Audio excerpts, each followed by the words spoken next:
मेरा यकीन मानो, बस सिर्फ एक बार अगर आपका टाइम वेस्ट होता है तो मैं मेरी चैनल को डिलीट कर दूंगा। बस आप एक बार मेरा यकीन करो और वीडियो को पूरा देखो और ध्यान से सुनो। अगर आपको कोई भी फायदा नहीं होता है तो आप कमेंट में जो बोलोगे वो मैं करूंगा। अगर मैं आपको जो भी प्रॉब्लम बताने जा रहा हूँ उसमें से कोई भी प्रॉब्लम आपको हो रही है तो ये वीडियो आपके लिए है। ब्रह्मचर्य का बार बार टूट जाना, बहुत जल्दी गुस्सा आ जाना, अपने मन पे काबू ना कर पाना, किसी भी चीज को याद करने में परेशानी होनी, फोकस न कर पाना, जल्दी थक जाना, ऐसे न जाने कितने सवाल है जो हमें हमेशा परेशान करते रहते हैं। और इन सब का सिर्फ एक ही सॉल्यूशन है, मेडिटेशन। जी हाँ, अगर आप सही तरीके से और कंसिस्टेंट होके मेडिटेशन करते हो तो आप इन सब चीजों से बाहर आके आपको जिंदगी में जो भी चाहिए वो आप पा सकते हो। एक रिसर्च में आया था, आपको पता तो होना चाहिए ना कि पावर क्या है मेडिटेशन का। अगर आपको किसी भी ऐसी बीमारी ने पकड़ लिया है जिसकी कोई दवाई नहीं है तो भी आप उसे मेडिटेशन से ठीक कर सकते हो। यहाँ तक कि कैंसर को भी आप हरा सकते हो। अनीता मोरजनी, जिनको 2002 में एडवांस्ड लिम्फोमा नाम के कैंसर का पता चला था, उन्होंने बहुत दवाई कराई, बहुत कुछ किया, लेकिन कोई फर्क नजर नहीं आया। फिर उन्होंने मेडिटेशन करना शुरू किया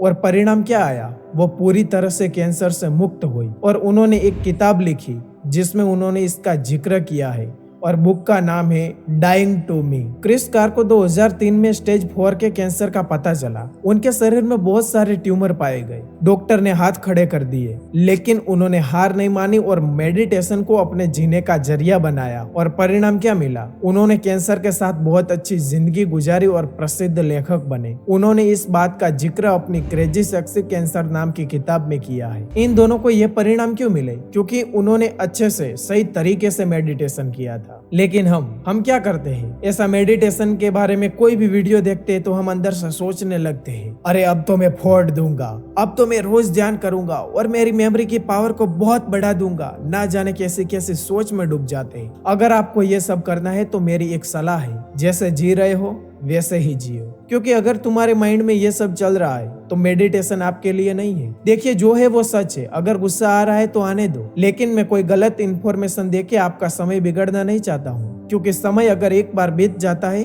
तो वो फिर कभी वापस नहीं आता है। देखिए, आमतौर पर लोग मेडिटेशन के बारे में क्या सोचते हैं और वो मेडिटेशन को कैसे करते हैं। एक जगह पर बैठ जाना, अपनी आंखें बंद कर लेनी और ध्यान लगाना शुरू कर देना। क्या आप इसे ही मेडिटेशन कहते हो? क्या लगता है कोई फायदा होगा इससे? नहीं, कभी नहीं। अगर पूरी जिंदगी भी ध्यान करते रहोगे तो भी आपको 1% भी फायदा नहीं होगा।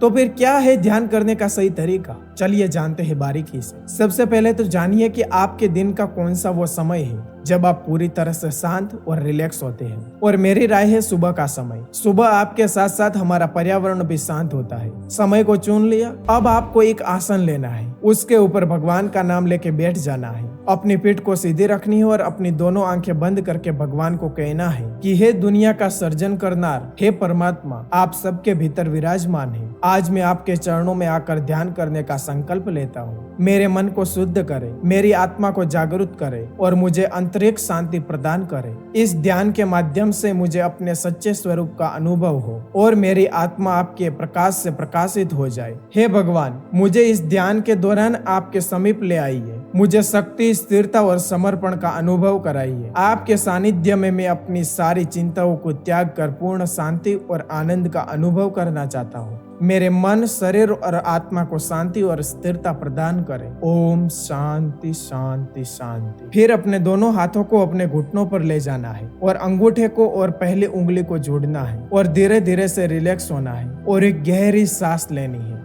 अपने सांसों को महसूस करने की कोशिश करें और सोचे कि मैं जहाँ पर हूँ वहाँ कोई नहीं है। मेरे सामने मेरे परमात्मा बैठे हैं। चारों तरफ सुंदर फूल का बगीचा है। फिर अपना पूरा ध्यान अपने सांसों पर लगाने की कोशिश करिए। अगर इस बीच कोई विचार आता है तो उसे आने दो।